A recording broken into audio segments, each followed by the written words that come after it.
እሺ አይቀሬ መስለ የነበረው የጀርሚ ፍሪምፖንግ ዝውውር ተቋጭቷል። እንግዲህ ሊቨርፑል እግር ኳስ ክለብ የመጀመሪያው የክረምት የዝውውር መስኮት ፈራሚ ይሆናል ማለት ነው። ፍሪምፖንግ የዘር ግንዱ ከጋና ነው የሚመዘዘው። ለኔዘርላንድ ብሔራዊ ቡድን እንደሚጫወት ይታወቃል። በባየር ሌቨርኩሰን ቤት ተጫዋቹ በጣም አስደናቂ እንቅስቃሴን እያደረገ እንደነበር የሚታወቅ ጉዳይ ነው። በተለይ ያለፉት 2 ዓመታት ማንቸስተር ሲቲ ለቆ በተለይ በተለያዩ ክለቦች በውሰት ሲንከራተት ከቆየ በኋላ ሌቨርኩሰን ከተቀላቀለ ወዲህ ተጫዋቹ በጣም ምርጥ እንቅስቃሴን እያደረገ ይገኛል። የዣቪ አሎንሶ መምጣት ደግሞ ተጫዋቹ አቅሙን ይበልጥ አጎልብቶ እንዲያሳይ ትልቅ አስተዋጽኦ ነበረውና ይሄ ተጫዋች በተለይ በአሳለፍነው ዓመት ማለት ነው ይሄኛው ሳይሆን አምና በተለይ ቡንደስሊጋውም አንድም ጨዋታ ሳይሸነፉ ዋንጫውን ባሳካው የዣቪ አሎንሶ ቡድን ውስጥ የቀይ መስመሩን እየተመላለሰ ኮሪዶሩን በሚገባ በመቆጣጠር ረገድ ላይ ትልቅ አስተዋጽኦ የነበረው ተጫዋች ነው። እድሜው ገና 24 ነው። ከዛ ጋር በተያያዘ ይበልጥ በርካታ ጊዜያቶችንም ለክለብ ማገልገል የሚችልበት እድሜ ላይ ነው የሚገኘውና ሊቨርፑል ተጫዋች መዳረሻ ሆኗል ማለት ነው። በጣም ረዘም ላለ ጊዜ ተጫዋች ለማስፈረም ክለቡም ሲፈልግ ሲንቀሳቀስ እንደነበር የሚታወቅ ጉዳይ ነውና ይሄ ተጫዋች የመጀመሪያ ዙር የሕክምና ምርመራውን ማከናወናል ተብሏል። የ5 ዓመት ኮንትራትም ይፈርማል ተብሎ የተገለጸ ይገኛል። ወደ 35 ሚሊዮን ዩሮ የውል ማፍረሻው ማለት ነው የዝውውር ክፍያም ለተጫዋቹ የሚከፈል ይሆናል ማለት ነው በሊቨርፑል አማካኝነት። ይሄ ተጫዋች እንግዲህ ትሬንት አሌክሳንደር አርኖልድን የሚተካ ይሆናል። ቀጥተኛ በሆነ መልኩ ቦታውን ለመተካት ነው የሚመጣው ወደ ሊቨርፑል። ግን የትሬንት አይነት አቢሊቲ አይደለም፣ ራሱን የቻለ ሌላ ክህሎት ያለው ተጫዋች ነው። የትሬንት ለምሳሌ የፍሪምፖንግን ፍጥነት የለውም። የፍሪምፖንግ ቴክኒካል ቪዥን በተለይ ደግሞ የረጅም ርቀት ኳሶችን በማሻገር ትሬንት የተሻለ ተጫዋች ነው። ፍሪምፖንግ እንደዚህ አይነት አቅም ላይኖር ይችላል። የትሬንትን አይነት ኳሶችን አመቻችቶ ባያቀብልም ግን ፍጥነቱን ተጠቅሞ ኳስን ወደ 16 ድረስ ይዞ ሄዶ ተጋጣሚ ቡድን ድረስ ኳሶችን ያኔ ሊያቀብል የሚችልበት አጋጣሚ አለ። ሌሎችም በቴክኒካል ቪዥን እና ተያያዥ ጉዳዮች ላይ መጠነኛ ልዩነቶች ቢኖራቸውም ተጫዋቹ ግን በራሱ መንገድ እንግዲህ ያንን መስመር ማለት ነው ይቆጣጠራል ተብሎ ታምኖበታል ማለት ነው። በአጠቃላይ ተጫዋቹ የ5 ዓመት ኮንትራትም ይፈርማል ተብሎ ነው የሚገመተው። የደች አብዮት ሊቨርፑል ላይ እየታየ ይገኛል። አሰልጣኙን ጨምሮ ቫን ዳይክ በዛው አማካይ መስመር ላይ ያሉት እንደነ ራያን ግራቨንበርክና ኮዲ ጋክፖ ኔዘርላንዳውያን ናቸውና አሁን ደግሞ አራተኛው ኔዘርላንድ ግለሰብ እንግዲህ አንፊልድ ይደርሳል ማለት ነው።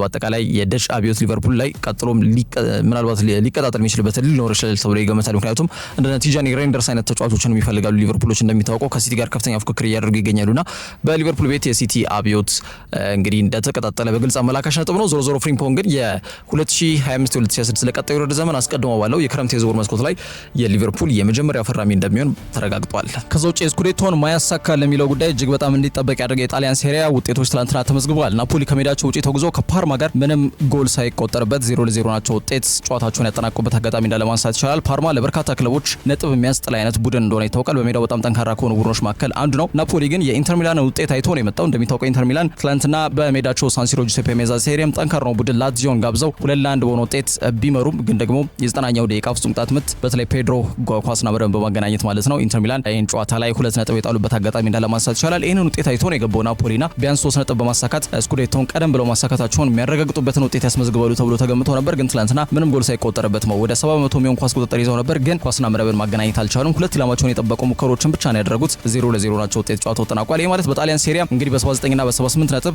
አንደኛና 2 ደረጃ ላይ ተቀምጠው ይገኛሉ ናፖሊና ኢንተር ሚላን ማለት ነው። በቀጣይ ሳምንት በተመሳሳይ ሰዓት ላይ እንግዲህ እሁድ የሚያደርጉት መርሃ ግብር እጅጉን ይጠበቃል። ኢንተር ሚላን ከሴስክ ፋብሪያሱ ቡድን ኮሞ ጋር እንዲሁም ደግሞ ናፖሊ ከካግሊያሪ ጋር እንግዲህ የሚያደርጉት መርሃ ግብር የስኩዴቶን ማያሳካል የሚለውን ጉዳይ ምላሽ የሚሰጥበት ከመሆኑ ጋር በተያያዘ በአምስቱ አውሮፓ ታላላቅ ሊጎች ያልተጠናቀቀው ሊግ በቀጣይ ሳምንት የሚጠናቀቅ ይሆናል ማለት ነው። የተመዘገቡት ውጤቶች ግን የስኩዴቶን ፉክክር እስከ መጨረሻው ሳምንት ድረስ እንዲቀጥል ያስገደደ ስለመሆኑ ማንሳት ይቻላል። ከዛው አርሰናል የአውሮፓ ሻምፒየንስ ሊግ የቀጣይ ዓመት ተሳታፊ መሆናቸውንም ማረጋገጫ ሰጥተውበታል። በትላንትናው ዕለት በነበረው የ37ኛ ሳምንት የእንግሊዝ ፕሪሚየር ሊግ እንግዲህ ኤምሬትስ ላይ ኒውካስል ዩናይትድን አስተናግዶ አርሰናል 1-0 ነጥብ ውጤት ጨዋታው ማሸነፍ መቻላቸው የሚታወቅ ጉዳይ ነው። ዴክላን ራይስ 55ኛው ደቂቃ ላይ ኳስና መረብን ያገናኘው ተጫዋች ሆኗል። ውጤቱን ተከትሎ አርሰናል በ71 ነጥብ ሁለተኛ ደረጃቸውን አስጠብቀዋል ማለት ነው። እንዲሁም የቀጣይ ዓመት የአውሮፓ ሻምፒየንስ ሊግ ተሳትፏቸውን ማረጋገጥ ችሏል። እንደሚታወቀው 2 ነጥብ ያስፈልጋቸው ነበረ።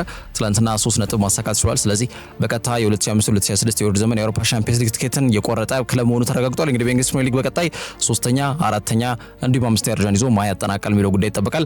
እርግጥ የኤፍኤ ካፕ ማነው የዩሮፓ ሊግ የፍጻሜ ጨዋታ በሁለቱ የፕሪሚየር ሊግ ክለቦች እንደመሆኑ መጠን አንዱ ቡድን የአውሮፓ ሻምፒየንስ ሊግ ትኬትን ስለሚቆርጥ 5ኛ ደረጃ ላይ የተቀመጠው ቡድን የሻምፒየንስ ሊግ እግር ኳስ ላይ ይጫወት ይችላል። ስለዚህ 3ኛና 4ኛ ደረጃንስ ይዞ ያጠናቃል የሚለው ጉዳይ በቀጣይ ይጠበቃል ማለት ነው። ይህ በእንዲህ እንዳለ በዚሁ ጨዋታ ላይ ሚኬል አርቴታ ቢጫ ካርድ እንደተመለከተ ይታወቃል። ስለዚህ በቀጣይ ሳምንት የሚደረገው ጨዋታ የሚያልፈው ይሆናል ማለት ነው። በዚህ በትላንትናው መርሃ ግብር ላይ በነገራችን ላይ የአርሰናል የውድድር ዘመኑን የሜዳ ላይ የመጨረሻ መርሃ ግብራቸውን ሲያሸንፉ ከ15 ዓመታት በኋላ ለመጀመሪያ ጊዜ ያደርጓል። ታዲያ የትላንቱ ጨዋታ ረዘም ያለ ጊዜ ጉዳት ላይ የነበረው ጀርመናዊ አጥቂ አማካኝ ካይ ሃቨርትዝ ወደ ሜዳ የተመለሰበት ነው። በነገራችን ላይ ወደ ሜዳ ይመለሳል አይመለስም በግራም በቀኝ ማሳብ ሲሰነዘርበት የቆየ ጉዳይ እንደነበር የሚታወቅ ጉዳይ ነው። ተጫዋቹ ግን የውድድር ዘመኑ ሳይጠናቀቅ እንግዲህ ወደ በ70ኛው ደቂቃ ላይ ተቀይሮ ወደ ሜዳ የገባበት አጋጣሚ እንዳለ ማንሳት ይቻላል። አሰልጣኝ ሚኬል አርቴታ የወጣ ኳስ ወደ ሜዳ መልሷል በሚል ወይም ደግሞ ኒውካስል ዩናይትድ ጨዋታውን ቶሎ እንዳይጀምሩ በተለምዶ ዲሌይንግ ሪስታርት በሚለው የአይኤፍኤቢ ህግ መሰረት ቢጫ ካርድ በሳይመን ሁፐር አማካኝነት ተመልክቷል ማለት ነው። እሱ ያው የወጣ ኳስ ቶሎ የእጅ እንዲወረወር በማሰብ ነው ወደ ሜዳ የመለሰው፣ ግን ያው ህጉን እንደተላለፈ ተደርጎ ነው የታየው ማለት ነው። ያ ማለት በቀጣይ ሳምንት ሁሉም ጨዋታዎች እንግዲህ እንግሊዝ ፕሪሚየር ሊግ 38ኛ የመጨረሻው ሳምንት ጨዋታዎች ናቸው በቀጣይ ሳምንት የሚደረጉት። በተመሳሳይ ቀንና በተመሳሳይ ሰዓት ነው ጨዋታዎቹ የሚደረጉትና በእነዚህ መርሃ ግብሮች ላይ እንግዲህ ሚኬል አርቴታ ያው ቡድኑን እየመራ አርሰናል በቀጣይ ከሳውዛምፕተን ጋር ነው የሚገናኘው፣ የማይመራ ይሆናል ማለት ነው በአሰልጣኝነት። እንግዲህ የመጨረሻውም የ38ኛ ሳምንት ጨዋታ በቀጣይ ሳምንት ሲደረግ አርሰናል ወደ ሴንት ሜሪ ነው የሚያቀናው። ከወረደው ቡድን ሳውዛምፕተን ጋር ጨዋታውን ያደርጋል።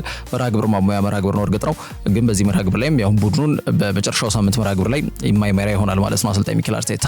ከዛ ውጪ ማንቸስተር ሲቲዎች ስብስባቸውን አጠናክሮ ለመቅለብ በዝውውር መስኮቱ ላይ ወደ 180 ሚሊዮን ዩሮ ወጪ በማድረግ ቲጃኒ ሬንደርስና ፍሎሪያን ቪርትስን ለማስፈረም እየተንቀሳቀሱ እንደሚገኙ የሚጠቁሙ መረጃዎች ወጥተዋል።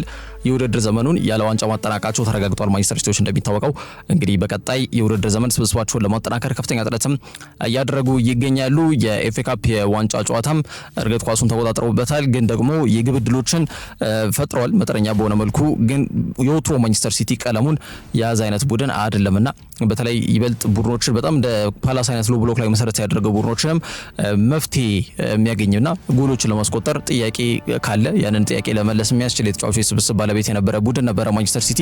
አሁን ግን ያ ጥያቄዎቹ በጣም በትልቁ ክፍተት እየታዩበት ይገኛሉ። የውድድር ዘመን ደግሞ ለዚያ መላካሽ ነጥብ ነው። ቢያንስ በአንድ ዋንጫ ማጠናቀቅ የሚችሉበትን እድል ሳይጠቀሙበት ቀርተዋልና የ6 ዓመቱ አማካኝ ቲጃኒ ሬንደርስን የማስፈረም ፍላጎት እንዲያሳዩ ያስገድዳቸው ጉዳይ አንደኛውና ዋነኛው በዛ ምክንያት ነው። ተጫዋቹ 17.3 ሚሊዮን ፓውንድ ወጥቶበት 2023 ላይ አልካማርን ለቆ ሳንሲሮ ከደረሰ በኋላ በአጠቃላይ በ86 ጨዋታ 15 ጎል አስቆጥሮ 5 ኳስ አመቻችቶ ያቀበለ ተጫዋች ነው። ዘንድሮ ብቻ ካየን ደግሞ 7 ጎል አስቆጥሮ 2 ኳስ አመቻችቶ ያቀብሏል። የአማካኝ ክፍል በ3 ቁጥሮች ይወሰናል። በ8 በ6 እና በ10 6 ወደ ኋላ ይመለሳል። 8 ብዙ ወደ ኋላ የመመለስ ግዴታ ባይኖርበትም ግን የማጥቃት እንቅስቃሴውን ለማሳለጥ ሁነኛ ቦታ ላይ መገኘት መቻል ያለበት ቦታ ነው። 10 ቁጥር ደግሞ ከአጥቂ ጀርባ ቦታ ላይ ያው ትሬኳቲስታ የተባለ የሚጠራ ቦታ እንደሆነ ይታወቃል። የማጥቃት እንቅስቃሴዎችን ለማሳለጥ እንዲሁም ይበልጥ የግብ ዕድሎችን በመፍጠር የጎል ተሳትፎች ላይ ቀጥተኛ ሚና ሊኖረው ይገባል እዚህ ቦታ ላይ የሚጫወት ተጫዋች ማለት ነውና ሬንደርስ አስገራሚ በሆነ መልኩ ሶስቱም ቦታ ላይ እንደ ልብ ይጫወታል ማለት የአሰልጣኝ መመሪያን በሚገባ ተከትሎ መጫወት የሚችል አቅምን ክህሎትን ያዳበረ ተጫዋች መሆኑ ይበልጥ በበርካታ ክለቦች እንዲፈለግ ያደረገው ጉዳይ ነውና ተጫዋቹ ላይ ፍላጎት እንዳላቸው በይፋ ያሳወቁት ሲቲዎች በቀጣይ ሳምንት ልክ ሊቨርፑልን ፈጥሮ ገና የዝውውር መስኮቱ እንኳን በይፋ ሳይከፈት እንግዲህ ተጫዋች እያስፈረመ ይገኛል። አርሰናል ብዙ ሜንዲን ገና የዝውውር መስኮቱ ሳይከፈት አፍነው እንግዲህ ቶሎ ይህን ተጫዋች እርግጥ ረዘም ጊዜ ሲፈልጉት ነበር አስፈርመውታል። አሁን ማንቸስተር ሲቲዎች የዝውውር መስኮቱ ከተከፈተ በኋላ ፉክክር ውስጥ መግባት አይፈልጉና ከመጋረጃ ጀርባ ከፍ ባለ መልኩ ይህንን ተጫዋች ለማስፈረም ከወኪሉ ጋር ንግሮች ላይ እንደሚገኙ ነው መረጃዎች በስፋት እየጠቆሙ የሚገኙት። ሲቲ በጣም የተዳከመ የአማካይ መስመራቸውን በሬንደርስ በጣም ከፍተኛ ወርክ ሬት ወይም የስራ ተነሳሽነትና ሚና ለመተካት ፍላጎት አላቸው። ያው ኢልካይ ጉንዶጋን፣ በርናርዶ ሲልቫ ከክለቡ ጋር ከዚህ ዓመት በዘለለ ቆይታ ይኖራቸዋል ተብሎ አይገመትም። ሁለቱም ከእድሜያቸው ጋር ተያይዞ የመጣ የአቅም መዳከም ይታይባቸዋል። ወትሮ የሚታወቁበት አቋም ላይ አለመገኘታቸው ደግሞ ይበልጥ ሲቲዎች ቦታውን ለማጠናከር ጥረት እንዲያደርጉ ምክንያት ሆኗል ተብሏል። ከዛ ውጪ ፍሎሪያን ቪርትስ ነው ፍላጎት ያላቸው ሌላው ተጫዋች ምንም ጥያቄ የለውም። የተጫዋች የወቅቱ መነጋገሪያ 10 ቁጥር ተጫዋች ነው። በቦታቸው በዚህ ሰዓት ምርጥ ተብሎ ከሚጠሩ ተጫዋቾች መካከል ይጠቀሳል። 22 ዓመት ላይ ነው የሚገኘው ይሄ ጀርመናዊ። ሲቲዎች የቡድናቸው የግብ እድል በመፍጠር ረገድ ባለፉት 10 ዓመታት እጅግ በጣም ትልቁን ሚና ሲወጣላቸው የቆየው ኬቪን ዲ ብሩይነ ክለቡ እንደሚለቅ ማሳወቁን ተከትሎ ቦታውን ለማጠናከር መስፈርቱን የሚያሟላ ተጫዋች ብለው ያሰቡት ፍሎሪያን ቪርትስ ነው። እንግዲህ ቪርትስ ባሳለፍነው የውድድር ዘመን ሌቨርኩሰን በጀርመን ዲኤፍቢ ፖካል እንዲያሳኩና ምንም ጨዋታ ሳይሸነፉ የቡንደስሊጋ ክብርን ያሳካው የዣቪ አሎንሶ ስብስብ ዋና ተዋናይ ከሆኑ ተጫዋቾች መካከል አንዱ ነው። ጎል ያስቆጥራል፣ ኳሶችን አመቻችቶ ያቀብላል። ተከላካዮችን ለማለፍ ምንም አይነት ፍርሃት የሚታይበት አይነት ተጫዋች አይደለም። ከያዘ ወደፊት በተለይ ከፕሮግሬሲቭ ኬሪስ ጋር በተያዘ ኳስ ይዞ ወደፊት እየሄደ ተጫዋቾችን ድሪብል አድርጎ ለማለፍ ነው ጥረት የሚያደርገው። ሁሌም ቢሆን በቡንደስሊጋ በተደጋጋሚ የዚህ ተጫዋች ክህሎቶች ሆነው እየታዩ ይገኛሉ። ጀማል ሙሲያላ እሱ ጥምረታቸው ደግሞ ብሔራዊ ቡድን ለየት ያለ እንደሆነ ይታወቃልና ቢያንስ ባየር ሙኒክም የብሔራዊ ቡድን ጥምረታቸው እንደወረደ ክለብ ፉትቦል ላይ እንዲኖር ለማድረግ በማሰብ ተጫዋቹን የማስፈረም ከፍተኛ ፍላጎት አላቸው።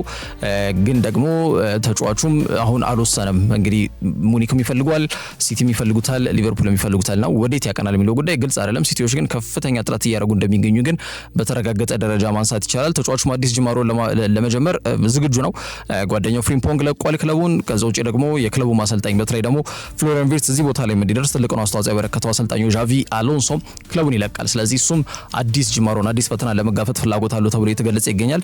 የአዲስ ፈተና ግን ሊጉን ሳይለቅ ነው ወይስ ሊጉን ለቆ ነው የሚለው ጉዳይ ነው የማይታወቀውና ማንቸስተር ሲቲ እነዚህን ሁለት ተጫዋቾችን ለማስፈረም እስከ 180 ሚሊዮን ዩሮ ድረስ ለመመደብ ዝግጁ መሆናቸውም እየተገለጸ ነው የሚገኘው። በቀጣይ ሳምንት ማንቸስተር ሲቲዎች ለቅ ባለ መልኩ በተለይ ድርድራቸውን እንግዲህ መሬት ላይ ወረደ ድርድር ነው እርግጥ ነው፣ ግን ቢያንስ መስመር አስይዞ ዝውውሮቹን ለመቋጨት ከፍተኛ ጥረት የሚያደርጉበት ሳምንት ይሆናል ተብሎም እየተገለጸ ይገኛል።